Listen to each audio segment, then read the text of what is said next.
Okay, no one, and I mean no one, saw this coming. Not her closest friends, not even Malcolm's family. But when Phylicia Rashad stood up at Malcolm Jamal Warner's funeral, time froze. Her voice trembled, her eyes, swollen from crying, locked with the crowd.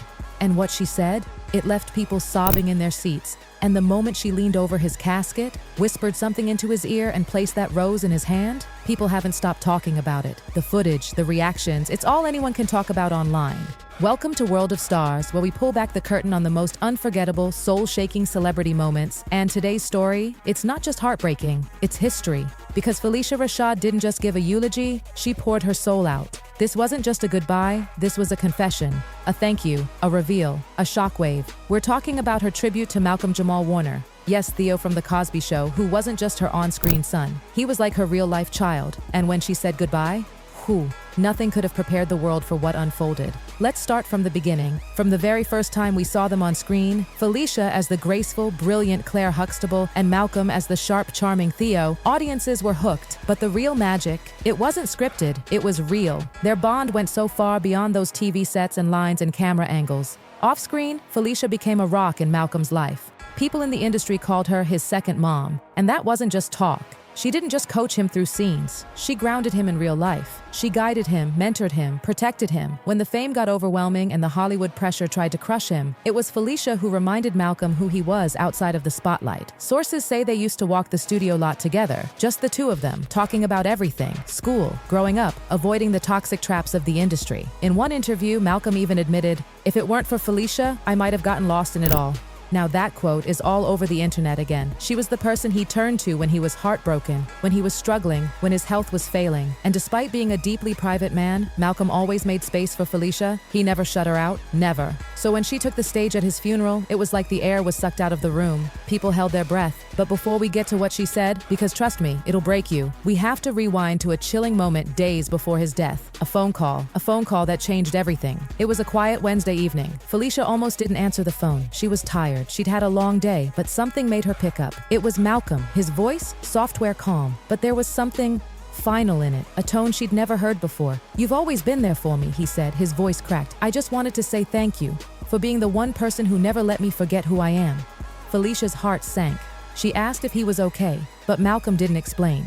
He didn't say he was sick, he didn't talk about pain. All he said was, "I'm tired now, Mama P. I'm at peace. Let that hit you." This man, who always kept it together, who always seemed calm and strong, was saying goodbye, and Phylicia knew it. The moment she hung up, she froze, whispered to herself, "No, not yet." She called back. No answer. She texted. Nothing. She didn't sleep that night. And 2 days later, the news came. Malcolm Jamal Warner, gone. A sudden drowning incident. Still debated online because the details? Strange. But Phylicia didn't care about the how. What haunted her was that call, that voice, that final thank you. And here's the part that left the funeral in pieces. A voicemail. He had left her a voicemail just days before he died. It wasn't played for the public, only privately at the funeral. But sources say it included this line: "If I leave this world tomorrow, I just want you to know your love made me a better man. You saved me." Fans never got to hear it, but now those whispers from the people who were there, they're painting a picture so powerful it's impossible not to feel it in your bones. Now, get ready for the part that made people sob openly in the pews. The chapel was packed. Cosby Show cast, producers, musicians, legends from all over Black Hollywood. Everyone was there. And then Phylicia stood up, wearing a flowing black gown,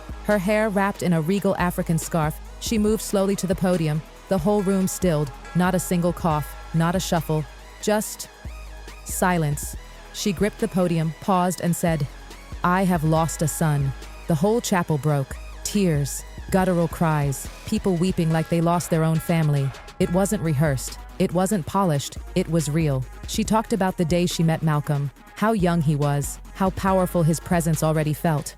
"He didn't need to be loud," she said. "He just needed to be there. And you felt him." She shared holidays they spent together, private conversations, letters he'd written her, but then her voice changed. Malcolm was in pain. You could feel the air tighten. He smiled for the world, but he bled in silence. And then she pulled out a letter. "He gave me this 2 weeks before he passed," she said. He told me to read it if he ever left early. She unfolded it, her hands shaking, and this is what she read. If I die before I wake, know that I tried. I tried to be more than a role, more than a face, more than what they expected of me. And if I ever inspired anyone, let it be because I loved without limits, and because I never stopped trying even when I was tired. The entire room collapsed, sobbing, weeping. This wasn't just a farewell, this was a soul crying out. Phylicia placed the letter back in her pocket and said, "He was not just my TV son. He was my heart, my boy, and I will love him forever." When she stepped down, no clapping, no noise, just silence, respect, pain. But then came the moment no one was ready for.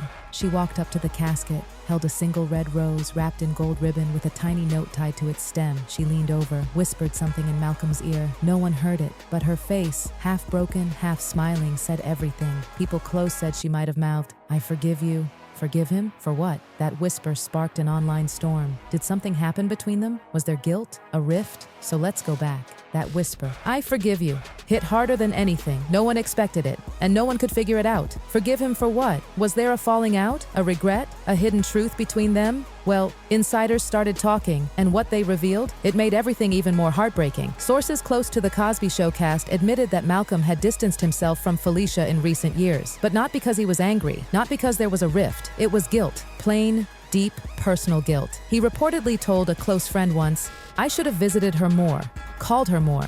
She gave me so much, and I don't think I ever gave back enough." That's the kind of emotional weight he was carrying. And maybe, just maybe, that's what Phylicia was forgiving. In those final seconds, she didn't just say goodbye. She gave him peace, because after she whispered to him, she did something even more stunning. She kissed his forehead, gently, tenderly, like a mother kissing her child one last time. Then, she took a necklace off from around her own neck, a gold ankh, the Egyptian symbol of eternal life. She tucked it right under his hand, next to that rose. "Carry it with you," she whispered. That moment, it has become the stuff of legend. Photos of her placing the rose and pendant, they're everywhere now. Fans turned them into murals, tributes, even tattoos. Social media exploded. The hashtag #Rose for Malcolm trended for 2 straight days. People posted photos of themselves holding red roses in his memory. One tweet read, "I never met him, but I cried like I lost my own brother." Phylicia Rashad showed us what real love looks like. That quiet gesture, the rose, the kiss, the ankh. It wasn't for the cameras, it wasn't for attention, it was a sacred act, and the whole world felt it. But just when we thought we'd seen it all, Phylicia went and did something that completely shattered the internet. 5 days after the funeral, quiet Sunday morning, no warning, Phylicia Rashad, who hadn't posted in forever, broke her silence. She went on Instagram, and what she posted, a black and white photo, a young Malcolm Jamal Warner, maybe 14 or 15, resting his head on her shoulder backstage, her hand on his head, her face calm, strong, loving. The caption, just 5 words. "You were always my son." That's it. No hashtags, no tags, just that. Within minutes, it went viral. Everyone was talking about it. Viola Davis, Tracee Ellis Ross, Angela Bassett, even Oprah. Comments poured in from fans around the world. Thousands said they grew up watching them, that this goodbye felt like they'd lost a piece of their own childhood. One fan wrote, "You weren't just TV to us. You were family. Watching you say goodbye like that, it broke us." But then, buried in the comments, Phylicia actually replied to someone. A fan asked, "Do you think he knew how much we loved him?" And her reply, "He didn't think he mattered anymore, but I told him before he left that he was love itself. He just didn't believe it at the time." That comment went everywhere. Mental health advocates reposted it, therapists shared it, spiritual leaders quoted it. It hit people right in the chest. He didn't think he mattered anymore. Think about that. A man loved by millions, respected, admired, still felt unseen. People started using the phrase as a wake-up call. TikToks, Instagram Reels, Twitter threads, all about telling the people you love that they matter before it's too late. Counselors used Phylicia's Instagram post in workshops about grief and emotional expression. Church groups shared the video of her tribute during sermons. And then something beautiful happened. A scholarship. Fans, yes, fans, banded together and created the Malcolm Jamal Warner Legacy Scholarship, designed for young Black men pursuing careers in the arts, mental health, or education. Its mission? Simple. To remind them that they matter, that they are seen, that they don't have to be perfect to be worthy of love and support. Phylicia herself approved the initiative, even adding a handwritten note to the announcement that read, "May this help someone feel less alone." Malcolm would have wanted that. Can you imagine? A man whose silent pain once stayed hidden behind smiles and roles, now helping countless others to speak up, heal, and believe in themselves. But Phylicia's impact didn't stop there. 3 weeks after the funeral, she sat down for a private panel on grief and emotional health. It wasn't televised, closed, no press, just a few invited guests, students, and community leaders. And during that panel, she was asked one question that brought the entire room to tears. "Do you think Malcolm knew how much he was loved?" She paused, looked down, and then said, "I think he felt it, but I don't think he believed it." And that's what broke my heart the most. That single sentence shook everyone. Because how many people in the world feel exactly the same? Loved, but unable to believe it. And that's why her tribute mattered. It wasn't just for Malcolm. It was for every person hiding behind a smile, every soul fighting to stay afloat. It told the world, check on your strong friends. Tell them they matter. Don't wait until it's too late.